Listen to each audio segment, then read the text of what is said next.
dignity, independence, and their own civil rights. And fighting for them is the executive director of the Vermont Center for Independent Living. Please welcome Sarah Launderville. Hey everybody, how's it going out there? Wow, thank you all for being here today at the People's House. The inclusion of disability to fight to solve our climate crisis is imperative.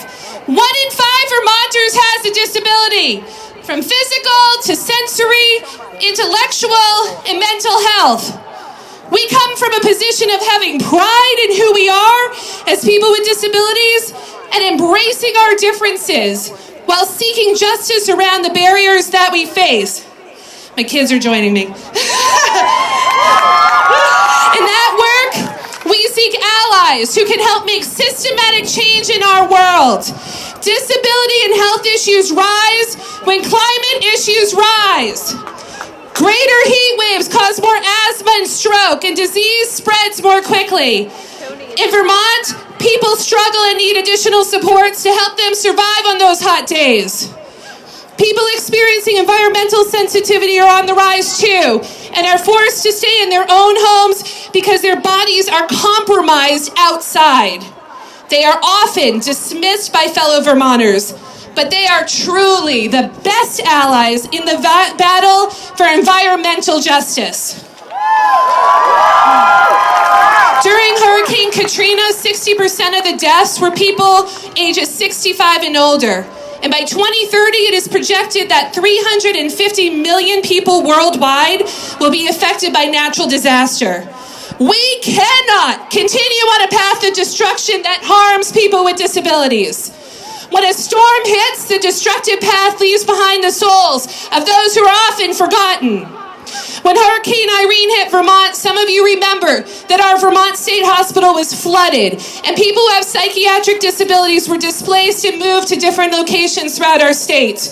Some people were moved to Second Springs and Williamstown, where I live. These people who were just displaced from their state hospital settled in, and then they asked what they could do to help.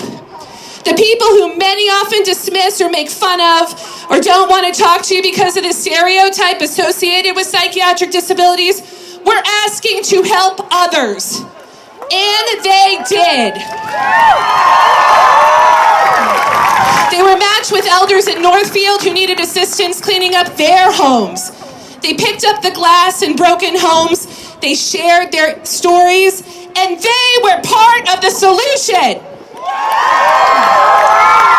When we come together in solidarity and work together, it is beautiful and powerful.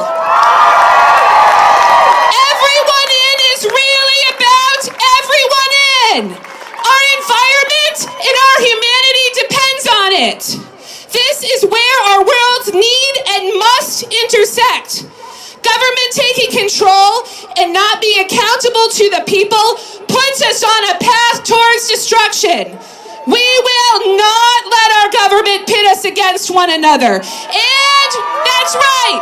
And we will be in solidarity and fight for equity, universality, and transparency. It is not acceptable to protect profits and corporate greed over this. Instead, we must be transparent and inspire imagination, strong ethics, and cooperation. Climate under attack affects every one of us. So what are we going to do after making some noise today? When we're planning our next move, I encourage you to reach out to someone who has a different background than you do and work together to make change. When we are planning Better Off, then we're all included. When planning projects and working on climate issues intentionally reach out to communities of color, people who are in the LGBTQIA community, and people with disabilities. So in the disability community, we have we're proud, and we always end our speeches and our marches with this phrase called "Nothing about us without us." And I want to share that slogan with you today in solidarity, that there will be nothing about us without us. So let me hear you say it. Nothing